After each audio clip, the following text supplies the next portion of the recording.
히브리서 1장 3절 말씀 한 목소리로 읽도록 하겠습니다. 시작. 이는 하나님의 영광의 광채시요 그 본체의 형상이시라. 그의 능력의 말씀으로 만물을 붙드시며 죄를 정결하게 하는 일을 하시고 높은 곳에 계신 지극히 크신 이의 우편에 앉으셨느니라. 아멘. 반갑습니다. 오늘 소리문답 강의 9번째 시간이에요. 오늘은 하나님의 섭리에 대해서 함께 말씀 나누도록 하겠습니다. 어려운 말이죠. 네, 같이 따라오다 보면은 어렵지 않다는 걸 알 수 있으실 거예요. 우리가 소리문답 8문에서부터 이렇게 같이 뭘 공부했냐면 하나님의 작정에 대해서 공부했어요. 기억나세요? 하나님의 작정이 뭐라고 했어요? 하나님의 작정은 그분의 영원하신 의지에 따른 계획이다. 그리고 영원한 그 목적을 이루는 방편이다. 이게 하나님의 작정이라고 했어요. 작정에 대한 것을 하나님이 실행하시는 도구로 두 가지를 쓰는데 그게 뭐라고 했나요? 첫째는 창조요. 둘째는 오늘 배울 섭리라고 했어요. 그래서 그 전 시간에 천지창조를 배웠고요. 하나님이 만물을 무에서 유로 3일 동안에 창조하신 천지창조, 그리고 하나님이 자기 형상대로 그쵸, 참된 지식과 의와 그리고 그 거룩을 따라 지으신 사람, 하나님의 형상대로 지으신 인간 창조에 대해서 배웠어요. 그렇죠? 그러면 창조에 대해서 배웠으니까 하나님의 작정을 이루는 한 가지 방편은 창조라는 거죠. 그리고 오늘 배울 것은 한 가지 또 남은 방편이 뭐다? 섭리라는 거예요. 그럼 섭리가 뭐냐? 이걸 한번 생각을 해봅시다. 11문이에요. 제가 문답을 한번 읽어드릴게요. 11문 물음이 뭐냐면 하나님의 섭리의 사역은 무엇인가? 이게 물음이에요. 하나님의 섭리의 사역은 무엇인가? 답은 하나님의 섭리의 사역은 그의 모든 피조물과 모든 행동을 그의 거룩과 지혜와 능력을 통하여 보존하시고 통치하는 사역이다. 이게 답이에요. 말이 좀 어렵죠? 하나님의 섭리의 사역은 그의 모든 피조물과 모든 행동을 그의 거룩과 지혜와 능력을 통하여 보존하고 통치하시는 사역이다. 제가 이걸 설명을 드릴게요. 섭리는요, 창조와 함께 하나님의 작정을 이루는 또 하나의 방편이다. 지금 계속 강조하고 있어요. 저와 여러분은 어쩌면 창조보다는 이 섭리에 대해서 의문이 많을 것 같아요. 관심이 더 많을 것 같아요. 하나님이 정말 우리 삶 가운데 개입하시는가, 그렇죠? 우리 삶에 하나님이 진짜 살아계셔서 역사하시는가, 이런 것들에 대해서 더 관심이 많죠. 창조 세계야 뭐 창조되어서 있으니까 있는 대로 놔두고, 그렇죠? 이렇게 생각한단 말이죠. 여러분, 하나님께서 섭리의 방편으로 이 자연계와 우리 인생들을 통치하시는 방법이 뭔지 아세요? 섭리의 방법으로 사용하시는 게 자연법칙이라는 것이 있어요. 그리고 하나님이 기적이라는 것을 사용하셔요. 자연법칙과 기적, 약간 서로 대별이 되죠. 자연법칙은 뭐예요? 말 그대로 이 자연이 움직이기에 하나님께서 심겨 놓으신 원리와 법칙을 자연법칙이라고 해요. 여러분, 자연법칙을 왜 주셨을까요? 피조세계를 보존하고 통치하시는 방법이에요. 그게 지금 계속 그 이야기를 하는 거죠. 이실론자라는 사람들이 있어요. 뭐냐면 하나님께서는 세상을 창조하신 이후에 창조는 하셨는데 더 이상 이 세상에 관여하지 않으신다. 그래서 법칙만 주셔서 그냥 자연계 운행하는 대로 돌아가게 놔두시고 하나님은 이 세상에 관여치 않으신다. 이게 이실론, 자연실론이라고 하는 그 주장이에요. 그런데 성경은 뭐라고 얘기하냐면 하나님은 여전히 이 땅을 다스리시고 통치하시는 우리의 왕이십니다. 이렇게 얘기하고 있는 거예요.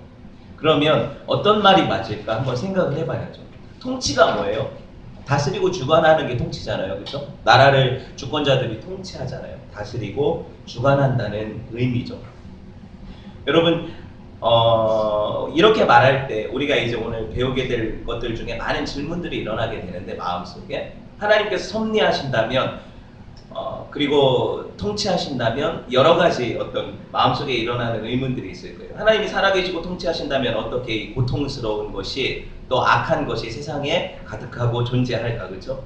여러분, 그분의 섭리는 하나님이 통치하시고 개입하시기 때문에 우리 자유와 책임이 제한당하거나 침해당하지는 않을까, 이런 어떤 의문들이 일어나죠. 또 한 가지는 자연법칙을 주셨는데 하나님이 자연법칙으로 세상이 운행되는 걸 알겠어요. 근데 기적은 오늘날에도 일어나는가? 그렇죠? 이런 것들이 계속 우리의 의문이 되잖아요. 이런 것들을 오늘 공부해 보자는 거예요.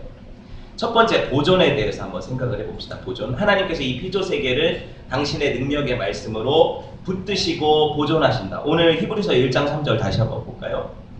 읽었던 말씀인데 뭐라고 하세요? 하나님께서는 능력의 말씀으로 만물을 어떻게 하신다? 붙들고 계시다는 거예요. 붙들고 계시고 이 만물을 가지고 주관하시는 일을 하신다는 얘기를 하고 있어요. 자, 우리는 세상 만물이 그냥 있으니까 존재한다고 생각해요. 근데 왜 존재하는가? 왜 여전히 저 모양으로 그대로 있을 수 있는가에 대해서 깊이 생각하지 않죠.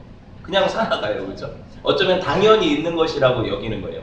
그런데 성경은 뭐라고 얘기하냐면 당연하다고 생각하는 것이 당연한 것이 아니다.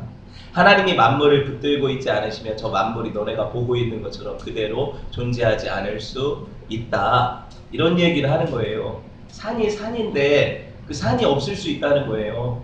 우리가 밟고 서 있는 이 땅이 무너질 수 있다는 거예요. 그렇죠?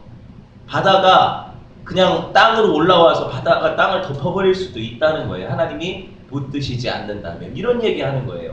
신기하죠? 그렇죠? 한번 생각을 해봅시다. 행성들이 운행을 하죠. 궤도를 따라 도는 거 우리 누구라도 알고 있어요. 그렇죠? 궤도를 이탈한다면 어떤 일이 벌어질까요? 태양이 궤도를 이탈해서 와요. 어떤 일이 벌어질까요? 여러 행성들이 막 자기 마음대로 움직이다가 서로 부딪히면 아마 북한 핵보다 더 무서운 어떤 끔찍한 재앙이 일어날 수 있다는 거죠. 그렇죠? 간단히 우리 일상에서 보면 만유인력의 법칙이라는 거 여러분 다 아시잖아요. 중력이 끌어들여서 우리가 땅에 붙어 있는 거잖아요. 만유인력이 작용하지 않는다. 이 법칙이 작용하지 않는다 하면 어떤 일이 벌어질까요? 예배하는데 우리가 둥둥 떠서 예배할 거예요. 안 그렇습니까? 이 법칙의 지배를 받고 있기 때문에 우리는 이렇게 편안하고 안락하게 예배하죠. 애들은 좋아하겠죠. 둥둥 떠다니면서 예배하면 신기하고 좋아할지 모르지만 여러분 이게 결국 재미없는 게 뭐냐면 일상생활을 할 수가 없다니까요. 그런 일들이 벌어진다면 적응이 안 되니까. 그죠? 그래서 우주에서 무중력 상태로 생활하려는 우주인들이 뭘 해요? 그거 적응하는 훈련 기간을 오랫동안 갖잖아요. 그렇지 않으면 이게 적응이 안 되니까. 시편 104편에 보면 하나님이 자연계에 어떻게 섭리하시는지 시편 104편이에요. 이거를 여러분들이 계속 이 말씀 보시면은 아 신기하다 이걸 느낄 수가 있을 거예요. 한번 적어보세요. 그리고 오늘 104편 4절 한번 같이 읽어보고 9절 한번 읽어봅시다. 9절 제가 증거를 찾아 드리는 거예요. 104편 9절 같이 읽어봅시다. 시작. 주께서 물의 경계를 정하여 넘치지 못하게 하시며 다시 돌아와 땅을 덮지 못하게 하셨나이다. 여러분 동남아시아에 쓰나미라는 엄청난 재앙이 있었죠. 물이 어떻게요? 바다가 그 경계를 넘어서서 땅으로 들어와가지고 그 난리가 난 거잖아요. 그렇죠? 여러분 근데 하나님께서는 보통의 경우에 물이 바다가 자기 경계를 넘지 못하도록 정하시고 파도가 아무리 넘쳐나서 치는 것 같아도 거기서 거기까지 왔다 갔다 하죠. 경계를 정하셨다는 거예요. 인력을 통해서. 이게 바로 하나님이 하시는 일이라는 것을 누가 상상이나 했겠습니까? 그렇죠? 행성들의 운행에 대해서 아까 잠깐 얘기했는데 태양이 지구와 조금만 가까워져도 사람들이 살 수가 있나요? 없나요? 못 살아요. 다 죽죠. 그렇죠? 멀어지면요. 멀어져도 못 살아요. 얼어 죽죠. 그렇죠? 빙하기가 올 거예요. 여러분 이 모든 것들 하나님께서 정하신 법칙이라는 사실이에요. 이 우주 가운데 심겨놓으신 하나님의 법칙이라는 사실이에요. 우리 인생들도 마찬가지죠. 사도행전 말씀에 따르면 하나님은 사람에게서 멀리 있지 않으시대요. 가까이 계시대요. 인생들 가운데 가까이 계시대요. 저와 여러분이 살아 숨쉬는 이유 하나님께서 우리에게 그것을 허락하셨기 때문이라는 거죠. 이거를 불신자와 또 믿지 않는 사람과 신자들에게 동일하게 내리는 것을 일반 은총이라고 하거든요. 태양이 비추죠. 그러면 안 믿는 사람들한테는 태양이 안 뜹니까? 아니죠. 믿지 않는 사람들한테도 태양이 뜨고 믿는 사람한테도 태양이 떠요. 비가 내리죠. 눈이 내리죠. 이게 믿는 사람 안 믿는 사람 가리지 않아요. 그렇죠? 이 모든 은혜를 하나님께서 이것을 통해서 먹고 살게 하시잖아요. 그렇죠? 이 모든 은혜를 갖다가 하나님 주시는 일반 은총이라고 얘기를 해요. 물론 믿지 않는 사람들은 이건 자연현상이라고 치부할 뿐이죠. 하지만 우리는 어떻게 믿어요? 하나님께서 이 세상을 보존하시고 통치하시는 하나님의 섭리의 방편인 자연의 현상이다. 이렇게 얘기하죠. 제 말이 이해가 되시죠? 이해하시면서 따라오셔야 돼요. 예, 그래서 믿지 않는 사람들은 늘 불안해요. 왜요? 자연이 자기들에게 지금까지 주는 혜택을 안 줄 수도 있잖아요. 이러면 얼마나 불안해지겠어요. 그리고 자기 자신의 힘으로 어떤 닥칠 재난이나 어려움들을 막아보려고 아둥바둥하지만 사람들이 이걸 통제할 수 있는 능력 바뀌거든요. 사람들이. 그렇죠? 그래서 힘들어하는 거예요. 여러분, 우리에게 완전히 통제 가능한 일이 세상에 있습니까? 없잖아요. 우리가 그걸 통제할 수 있으면 우리가 신이죠. 그렇죠? 얼마 전에 얼마 전은 아니고 한 1년쯤 전에 제가 절친이 몇 명 있는데 그 중에 친한 친구 어머님 장례식이 났어요. 어머니 돌아가셔서 장례식에 갔다 왔어요. 이 장례식 이야기를 들어보면 어떠냐면 이제 겨우 70 넘으셨는데 그 다리 고관절이 이상이 있어서 이게 걷기가 불편해서 병원에 갔는데 그런데 뜻하지 않게 암이 발견이 된 거예요. 그거랑 상관없는 암이 발견이 된 거예요. 그리고 발견되자마자 2달 만에 돌아가셨어요. 이 친구는 소위 말해서 세상적으로 잘 나가는 친구거든요. 뭐 아내도 교사고 자기도 돈 잘 버는 좋은 직장에 있는 친구예요. 그런데 이 친구가 이제 좀 펴서 부모님께 효도하려고 하는데 사랑하는 어머니가 가시잖아요. 그 마음은 알겠어요. 그렇죠? 얼마나 안타깝고 얼마나 뭐랄까요. 이게 더 이상 뇌종양이라고 하는데 발견돼서 손 쓸 수가 없으니까 얼마나 가슴이 아팠겠어요. 그래서 친구한테 위로하러 갔더니 황망해하면서 울면서 저한테 그러더라고요. 뭐 부모님 살아계실 때 잘해야 된다. 맞죠. 근데 그것을 우리가 좀 더 일찍 깨달아야 되는 게 맞죠. 왜? 이런 것들을 우리가 통제할 수 없는 요소들이기 때문에 그래요. 그죠? 사람이 통제할 수가 없어요. 하루 앞도 모르는 것이 인간이죠. 정말 몰라요. 전도서에 보면 솔로몬이 뭐라고 얘기합니까? 전도서 7장 14절 한번 볼까요? 전도서 7장 14절.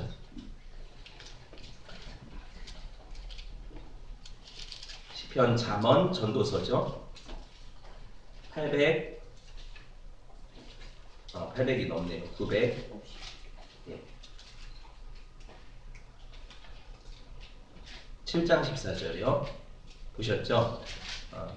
954페이지네요. 제가 보니까 954페이지. 7장 14절 보시면 같이 읽어봅시다. 시작. 형통한 날에는 기뻐하고 곤고한 날에는 되돌아 보아라. 이 2가지를 하나님이 병행하게 하사 하나님이 그의 장래일을 능히 헤아려 알지 못하게 하셨느니라.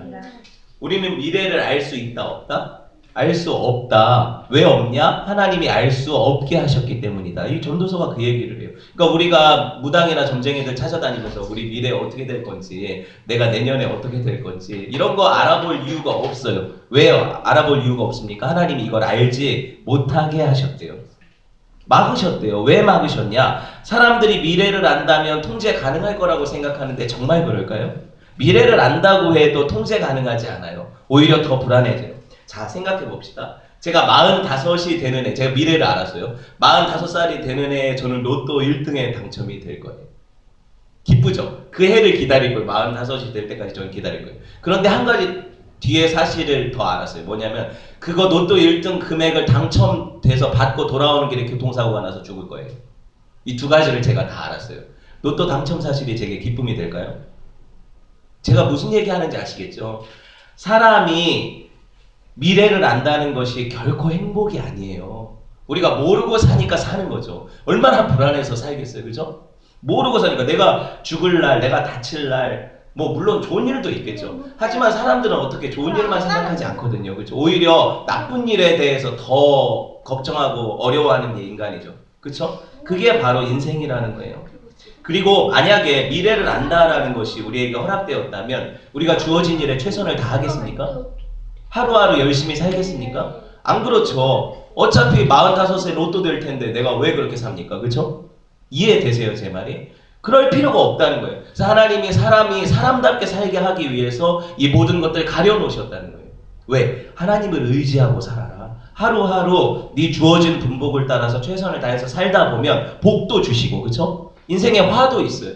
이 모든 것들이 하나님께서 허락하시는 것들이라는 얘기를 하는 거예요. 하나님 주권을 신뢰한다는 건 뭐냐면 하나님이 내가 믿는 사람이라고 해서 날마다 복만 주신다 이게 아니에요. 주권을 신뢰하는 것은 나에게 화가 되는 일이라 할지라도 하나님은 이것을 변하여 협력하여 선을 이루실 분이라는 것을 믿는 거예요. 하나님 그분의 신실하심을 믿는 것이지 내가 어떤 나한테 이거 주시고 저거 주시는 걸 믿는 게 하나님을 믿는 게 아니거든요. 이게 우리의 믿음이라는 거예요. 여러분, 그래서 믿는 사람들은 전쟁의 위협 속에서도 평안히 잘 수 있어요. 폭풍우 치고 벼락이 쳐도 두려워하지 않아요. 왜? 하나님이 허락하시지 않으면 난 죽지 않거든요. 그 전쟁의 위협 가운데서도 세상이 뭐라 하든지 묵묵히 주어진 길을 갈 수 있는 존재가 바로 믿는 사람들이라는 거예요. 내가 그렇게 못 살고 늘 불안하고 불편하다 마음이, 그럼 뭐예요? 내 믿음이 형편없는 거죠, 하나님 앞에. 그쵸? 이걸 아셔야 된다는 거예요. 여러분, 하나님이 우리의 생명을 보존하신다는 것이 그냥 관념이 아니에요. 진짜로 하나님이 보존하시지 않으면 우린 살 수 없어요. 우리 인생을 향한 하나님의 선하신 계획, 엄마 품에 안긴 어린아이처럼, 이거 알죠, 이 노래? 제 노래를 잘 못하는데, 엄마 품에 안긴 아이가 불안해합니까? 시시때때로 엄마가 젖을 줄까? 나를 사랑하면 젖을 주겠지, 아니면 안 주겠지, 이렇게 생각할까요? 엄마는 나를 보호하는 존재라 생각하고 평안하게 자죠. 엄마 아무리 울고 불고 난리쳐도 엄마 품에 안기면 고요해져요. 이게 왜 그래요? 엄마가 전능합니까? 모든 것을 다 아나요? 세상을 통제하나요? 그렇지 않죠. 하지만 나를 사랑한다는 걸 알아요. 제 말 이해가 되세요? 하물며 하나님은 전지하시고 전능하신데 나를 사랑하세요. 그러면 엄마보다 더 안전하지 않습니까? 엄마 품보다 안전한 것이 하나님 품이에요. 하나님 전능하시고 전지하신데 모든 걸 통제하시는데 나를 사랑하시기까지 하세요. 그럼 내가 왜 안전하게 못 삽니까? 그렇죠? 이걸 믿음이라고 하지요. 성경은요, 뭐라고 얘기하냐면 참새 한 마리, 우리 아무것도 아니라고 생각하는 참새 한 마리가 땅에 떨어지는 것도 하나님이 정하시지 않으면 떨어지지 않는데요. 9절 찾아볼까요? 마태복음 10장 29절. 여기 펴져 있네요. 한번 볼까요? 마태복음 10장 29절. 읽어봅시다. 시작. 참새 두 마리가 한 아사리온에 팔리지 않느냐. 그러나 너희 아버지께서 허락하지 않으시면 그 하나도 땅에 떨어지지 아니하리라. 우리는 참새 두 마리를 한 아사리온이랑 한 500원 이렇게 생각하시면 돼요. 1,000원. 그 돈으로 샀다. 그럼 우리가 참새 두 마리 사는 거 별거 아니게 여기죠. 근데 참새를 한번 잡아보셨어요? 참새 잡기가 여간 어려운 게 아니에요. 그게 바가지 엎어놓고 그 모이놓고 하루 종일 기다려야 참새 한 마리 들어갈까 말까예요. 옛날에 잡는 방법으로 잡으면 참새 한 마리가 잡히는 것도 하나님이 허락하시지 않으면 잡히지 않는다. 니네 고기 사 먹는데 별거 아닌 돈 주고 먹지만 하나님이 그거 안 잡히게 하시면 뭐 맛볼 수 없는 게 참새다, 이 얘기하는 거예요. 재밌죠, 그렇죠? 이렇게 얘기하시면서 저는 이 말씀에 주목하는 것이 아니라 그 뒤에 말씀, 지금 찾으셨어요? 마태복음 10장 29절 한번 보세요. 그리고 30절, 31절을 같이 봐야 되거든요. 예, 신약성경에 15페이지에 있어요. 빨간색 15페이지, 신약성경 15페이지에 보시면 보세요. 29절은 참새 얘기고 30절에 뭐라고 해요? 그 뒤에 바로 너희에게는 머리털까지도 다 세신 바 되었나니. 그 다음에 31절 두려워하지 말라 너희는 많은 참새보다 귀하니라. 아멘. 얼마나 감사한 말씀. 우리 머리털, 자기 머리카락 숫자를 아시는 분 손 들어보세요. 자기 머리카락 세고 다니시는 분. 오늘 아침에 몇 개 머리 감다 빠졌나 모르죠, 그렇죠? 하나님은 아신대요. 이게 뭐냐면 인생을 향한 하나님의 세밀한 관심을 얘기를 해요. 그렇게 관심 있으신 분이 우리를 돌보시는데 우리가 나를 걱정하는 것보다 하나님 나를 더 걱정하신다는 거예요. 그러니 얼마나 안정되냐는 거예요. 참새 한 마리가 귀하냐, 두 마리가 귀하냐? 아니요. 참새, 많은 참새보다 너희가 훨씬 더 귀하다. 성경이 얘기하잖아요, 그렇죠? 우리가 참새보다 귀하니까 참새도 쉽게 땅에 떨어지지 않는데 우리는 쉽게 죽겠습니까? 그렇지 않죠. 이거를 믿으라는 얘기를 하나님이 하시는 거예요. 여러분, 별거 아닌 것 같지만 이게 별거 아닌 게 아니에요. 하나님은 당신의 자녀들의 아픔과 슬픔을 아십니까? 모릅니까? 머리카락은 쓸데없는 거잖아요. 그거 새나 마나. 하나님이 이 얘기를 하시는 이유는 너희 마음속에 근심과 걱정, 슬픔, 아픔, 너의 힘든 거 모든 것 다 내가 안다, 이 얘기 하시는 거잖아요. 머리카락 숫자를 안다는 얘기를 하는 게 아니잖아요. 이걸 아시는 분, 누가 세상에서 우리를 알아줍니까? 누가 나 힘든 거 알아줍니까? 하나님이 알아주신대요. 그죠? 그러니 우리가 하나님을 의지할 수밖에 없죠. 두 번째 보세요. 제가 봐야죠. 통치에 대한 거예요. 아까 보존에 대한 거고, 사실 설명하려면 너무 길어서 제가 짧게만 설명하는 건데도 시간이 좀 걸릴 것 같아요. 통치에 대한 부분 한번 생각해 볼게요. 통치에 대한 부분을 생각하려면 먼저 이 생각을 해야 돼. 하나님은 전지하시고 전능하시다. 배웠던 거. 계속 연결이 되거든요. 소리문답은. 그분이 전지전능하지 않다면 세상을 통치하고 다스리는데 오류가 생겨요. 왜? 모르는데 어떻게 통치해요? 힘이 없는데 어떻게 다스려요? 제 말 이해가 되시죠? 전지전능하기 때문에 세상의 모든 것들을 통치하고 다스릴 수 있는 거예요. 그러면 첫 번째, 하나님은 자연 만물을 완전히 통치하고 계시다. 이거에 대해서 제가 설명을 조금만 더 드릴게요. 아까 했던 부분들인데 약간 더 보충 설명이에요. 해가 그냥 뜨고 지는 게 아니다. 아까는 자연 법칙에 의해서 뜨고 지는 걸 얘기했잖아요. 모든 사람들한테 같은 일반론적으로.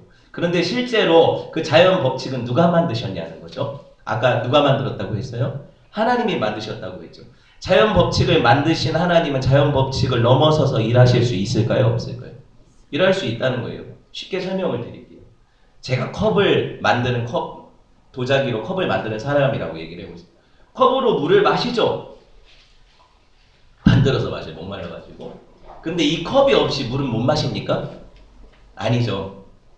컵이 없어도 손으로 떠서 마시면 돼요. 자연 법칙이라는 것은 하나님이 유용하시게 쓰시려고 만드신 것이지만 만든 분은 이걸 넘어서서 일하실 수 있다는 얘기를 하는 거예요. 제 말 이해가 되셨어요? 그래서 하나님이 사람들은 기적을 얘기하죠. 그렇지만 사실 기적을 믿지 않아요. 하나님은 의사를 통해서 치료할 수 있어요. 약을 통해서 치료하실 수 있어요. 그렇지만 하나님은 기적을 통해서도 하나님이 원하시는 사람을 치료할 수 있다 없다? 있다는 얘기를 하는 거예요. 이게 자연 법칙을 넘어서는 하나님의 기적이라는 거죠. 우리는 믿음을 가지고 하나님을 바라보는 거예요. 하나님이 어떤 분이신지. 여러분, 제가 이거를 성경적으로 증명을 해드릴게요. 성경에 생생한 증거가 너무 많은데 자연현상 얘기하는 거니까 태양이 머물렀던 자연현상들 성경이 3가지나 얘기를 해요. 아세요? 여러분, 여호수아가 아모리 사람들하고 전쟁을 해요. 기브온 골짜기에서. 그때 너무 전쟁에서 하나님이 이기게 하시니까 시간만 더 있으면 밤이 안 되면 이 전쟁이 승리할 것 같아요. 그래서 낮에 태양이 오래 떠 있어야 전쟁을 계속 지속을 하죠. 어두우면 안 되니까. 그래서 뭐라고 기도하냐면 여호수아가 태양아 그 기브온 골짜기에 머물러라. 하나님 앞에서 이 기도를 해요. 하나님 태양을 머물게 해주십시오. 그때 실제로 어떤 일이 벌어졌냐. 성경이 얘기하는 거예요. 성경에서 실제로 그 전쟁이 끝날 때까지 하루 종일 태양이 중천에 떠서 움직이지 않고 내려오지 않았다. 도움을 줬다는 거죠. 하나님이 진짜 자연재해를 지배하셨다는 얘기하는 거예요. 히스기야라는 왕이 있어요. 유명한 왕이죠. 그 왕이 뭐라고 기도해요? 하나님, 너 선지자가 와서 15년밖에 못 살 거다. 아니, 앞으로 이제 죽을 거다. 그죠? 그러니까 선지자가 기도하죠. 하나님, 나의 생명을 좀 연장시켜 주십시오. 그렇게 기도를 해요. 그러니까 그 증거로 뭘 요구하냐면 히스기야가 이 생명 연장의 증거로 요구하는 증표가 태양의 일형표로 시계를 그림자를 가지고 시계를 할 때 태양이 뒤로 15도를 물러서면 그림자가 15도로 물러서면 하나님이 기도응답이 된 줄 믿습니다. 이렇게 기도했어요. 근데 실제로 15도가 물러섰다. 성경이 기록하고 있어요. 너무 신기한 건 뭐냐면 이런 기록들에 대한 것이 성경에서는 아무렇지도 않게 이야기하고 있다는 거예요. 아무렇지도 않게 얘기한다는 거예요. 출애굽기에 보면 또 증거가 있어요. 이집트에서 종살이하는 거 기억하시죠? 이스라엘 백성들이 400년 동안. 그때 그들이 지냈던 지역 고센이라는 지역이에요. 아세요? 고센 지역에서 9번째 재앙이 흑암의 재앙이 있었어요. 기억하세요? 흑암 재앙은 뭐예요? 태양이 빛을 거두고 어두움이 지속되는 거예요. 근데 고센 지역에는 빛이 있었다. 너무 신기하죠? 하나님이 어느 애굽 미운 사람들한테는 빛을 안 비추시고 어둠을 주시고 이 지역, 이스라엘 백성들, 자기 백성들이 사는 지역에는 빛을 주셨어요. 너무 이상하고 너무 신기한 얘기. 하지만 제가 이 이야기를 한 이유는 뭐다? 자연 법칙을 하나님이 지배하시고 다스리실 수 있다, 이 얘기를 하는 거예요. 이 성경의 증언을 얘기를 하는 거죠. 그렇죠? 예. 여러분, 식물은 그대로 그냥 자라는 줄 아십니까? 시편 104편 4절에 보면 뭔 얘기를 하냐면 저가 가축을 위한 풀과 사람의 소용을 위한 채소를 자라게 하시고 식물이 나게 하시고 자라게 하시고 나게 하시는 분이 누구다? 하나님이시라고 얘기를 해요. 여러분, 농사하느라고 씨 뿌려보셨죠? 뿌려보신 분 있을 거예요. 내가 원하는 대로 결실이 됩니까? 안 돼요. 절대로 안 돼요. 왜 그래요? 자라게 하시는 분이 하나님이시기 때문에 그래요. 아무리 베테랑 농부라도 비와 햇빛이 없이 농작물을 자라게 할 수 있습니까? 없죠. 왜? 그건 하나님이 주시는 거니까. 하나님의 통치를 얘기를 하고 하나님의 다스리심을 얘기하는 거예요. 이거를 다 옛날 사람들은 알았는데 우리 똑똑한 사람들은 잘 모르는 모양이에요. 요즘 사람들. 옛날 사람들은 왜 이걸 알았냐고 제가 얘기를 하냐면 농경사회에 있어서 필수적인 거잖아요. 빛과 물, 수분 이런 거. 그죠? 이런 것들이 안 내리면 그들이 뭘 했어요? 태양신을 섬겼고 비의 신을 섬겼죠. 구름의 신을 섬겼어요. 그죠? 왜? 이런 것들이 자기 통제 불가능이기 때문에 이걸 알았다는 거예요. 네, 믿는 사람들은 이것의 창조주시고 주관자가 누구라는 걸 인정하는 거예요. 하나님이시라는 걸 인정하는 거예요. 하나님은 여전히 지금 오늘날에도 비와 햇빛을 우리에게 주시는 분이시라는 거죠. 자연 법칙만을 생각할 이유가 없다는 거예요. 하나님이 허락지 않으시면 이 자연 법칙은 언제든지 끝날 수 있다는 얘기하는 거예요. 욥기를 볼까요? 욥기 37장 6절 말씀 한번 찾아보세요. 욥기 37장 6절 말씀.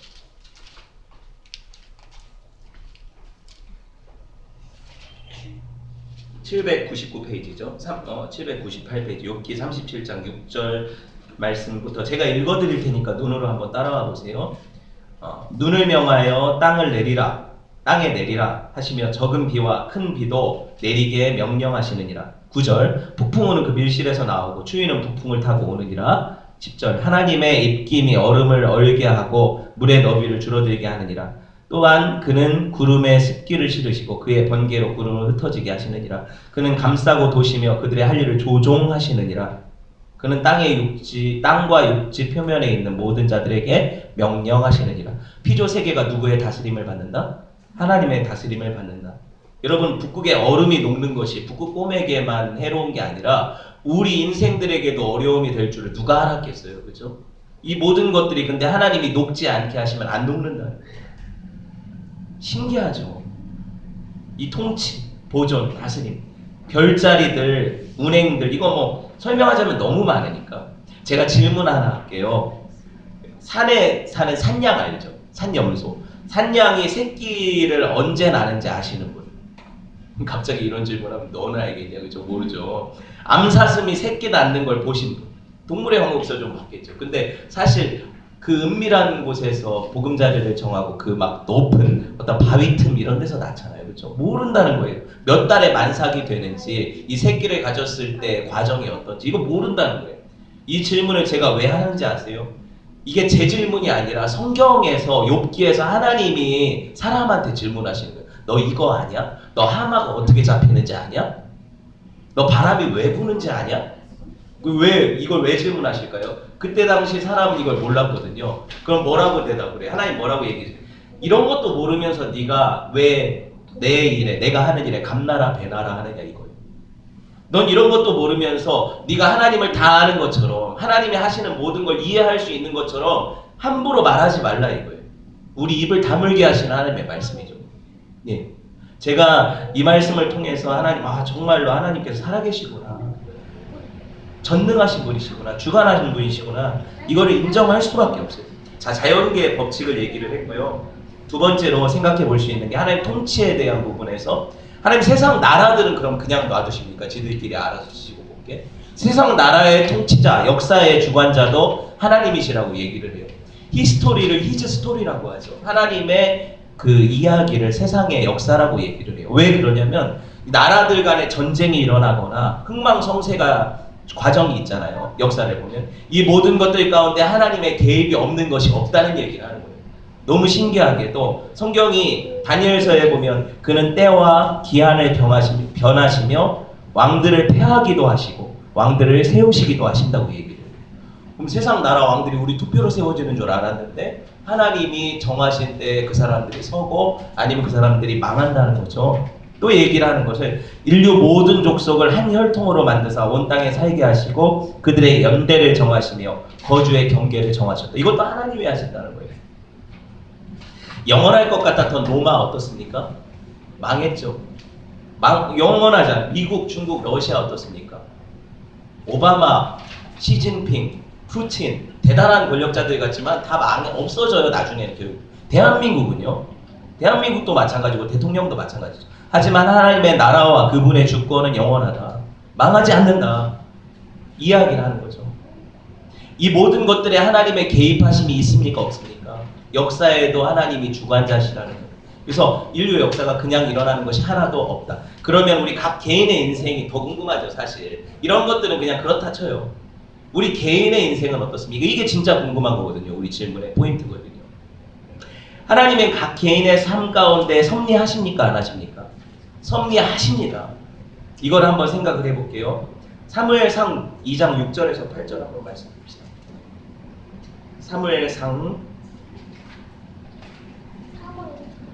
사무엘상 2장 6절에서 8절. 3이라고 되어 있어요. 사무엘상 2장 6절에서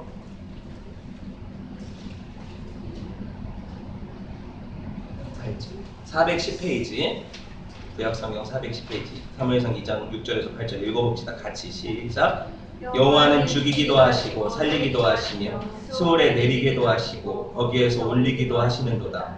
여호와는 가난하게도 하시고 부하게도 하시며 낮추기도 하시고 높이기도 하시는도다. 가난한 자를 진토에서 일으키시며 빈궁한 자를 거름더미에서 올리사 귀족들과 함께 앉게 하시며 영광의 자리를 차지하게 하시는도다. 땅의 기둥들은 여호와의 것이라. 여호와께서 세계를 그것들 위해 세우셨도다. 하나님 개인의 삶 가운데 관여하십니까? 안 하십니까? 관여하시죠. 하나님의 통치를 벗어난 삶은 하나도 없다. 머리카락까지도 세신바 되었다. 다시 말해서 하나님께서는요, 인간의 자유로운 선택까지도 다 아시고 통치하신다는 거예요. 마음의 경영은 사람에게 있지만 말의 응답은 여호와에게서로 나느니라. 잠언 16장 1절 말씀입니다.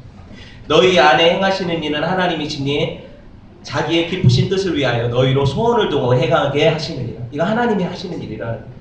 이게 무슨 말인지 좀 더 쉽게 설명을 해드릴게요. 사람이 내가 어떤 것을 선택하고 결정하는 줄 알아요. 그렇죠. 우리 주관 안에 하잖아요. 내가 오늘 뭐 예배 올까 말까, 오늘 이 옷을 입을까 저 옷을 입을까, 이걸 먹을까 저걸 먹을까, 우리가 선택하죠. 하지만 이것의 결정에 하나님이 함께 하신다는 사실을 믿지 않는 거예요. 근데 하나님이 함께 하신다는 사실이에요. 이걸 협력이라고 하거든요. 하나님과 사람의 협력 사역이라고 해요. 어렵진 않아요. 잘 들어보세요. 하나님은 우리 선택이나 결정에 있어서 오늘 말씀해 보니까 당신이 원하시는 기쁘신 뜻을 두고 행하게 하신대요.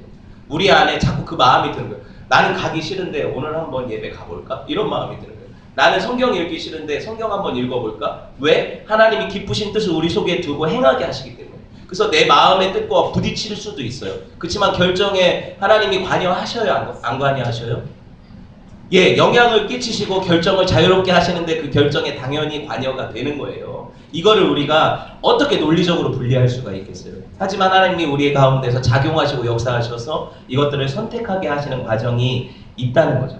근데 재밌는 건 뭐냐면 모든 것에 있어서 인간들이 제일 싫어하는 게 뭐예요? 관여하고 개입하는 걸 싫어하니까 이건 운명 결정론이라 이거잖아요. 이 얘기 하잖아요. 그렇죠? 근데 이 얘기를 여러분 제가 쉬운 제 삶의 예화를 통해서 깨뜨려 드릴게요. 우리가 행하는 모든 것에 하나님 통치하시고 관여하신다면 이건 자유의 억압이잖아요. 맞잖아요. 그렇게 생각할 수밖에 없잖아요. 근데 도대체 하나님이 그것을 어떤 방식으로 일하시는지에 대해서 우리가 생각해 본다면 이 자유의 억압이라고 생각되지 않을 수 있다는 걸 얘기를 하는 거예요. 잘 들어보세요.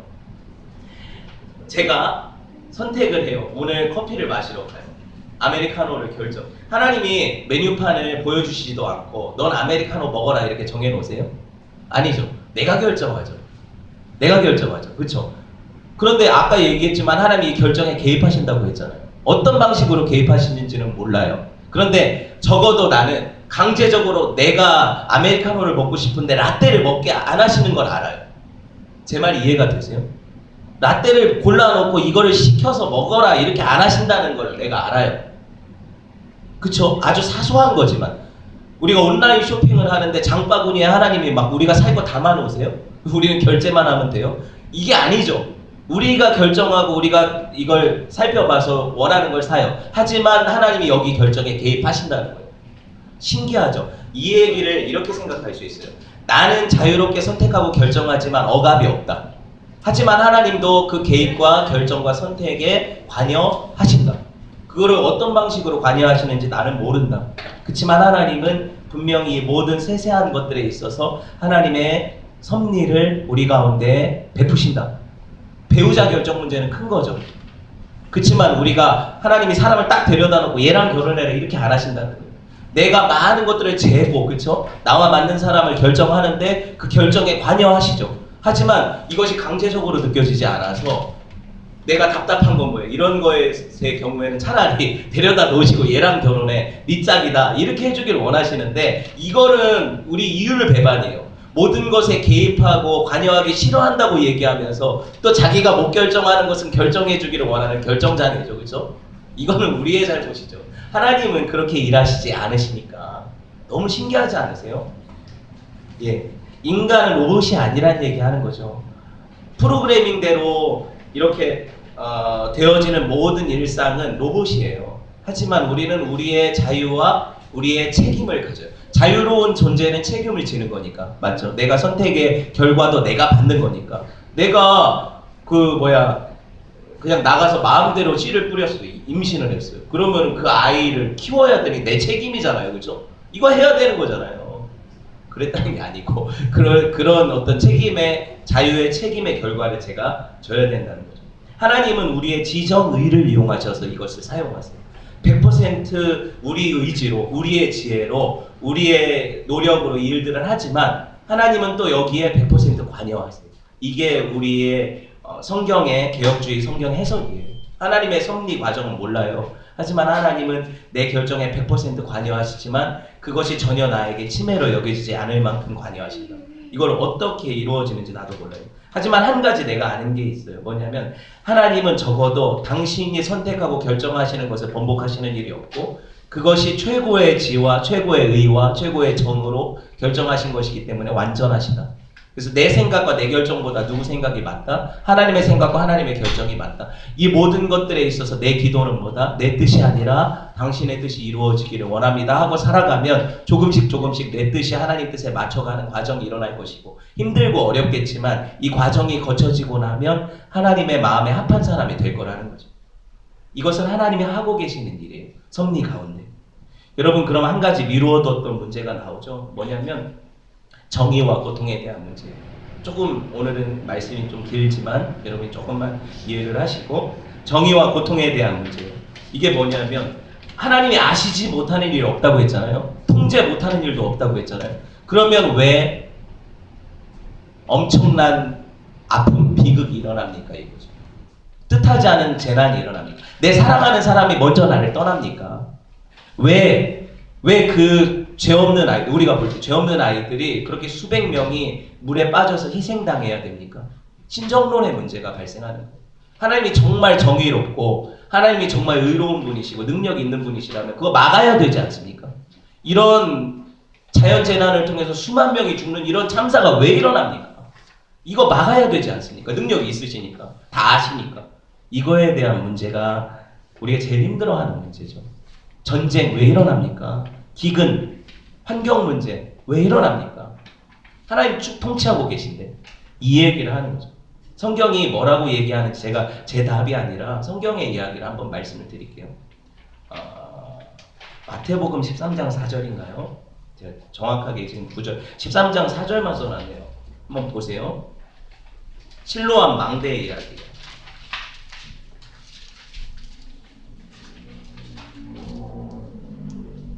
마태복음이 아니네요.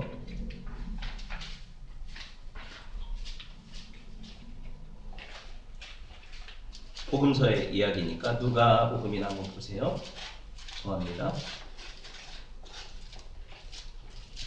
예, 누가복음 13장 4절이네요.